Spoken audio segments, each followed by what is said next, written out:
ラララシャララララ。ある日パパと二人で語り合ったさ、この世に生きる喜び、そして悲しみのことを。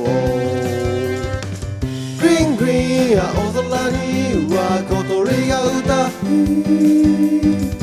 グリーングリーン丘の上にはララブリムチ出てくる。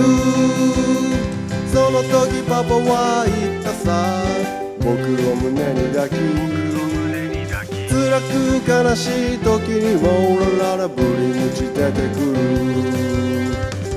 グリーングリーン青空にはブリムチ出てくる。グリーングリーン丘の上にはララブリムチ出てくる。 Let's go。 すごく可愛いプードル犬を散歩させてる人がいたんで、犬好きの僕は嬉しくなってしまい、記念に写真を撮らせてもらいました。こちらがその時の写真です。ブリムチ出てくる、何これ、いっぱい出てくる。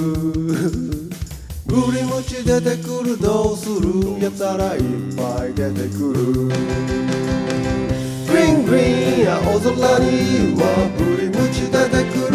グリーングリーン丘の上にはララブリムチ出てくる。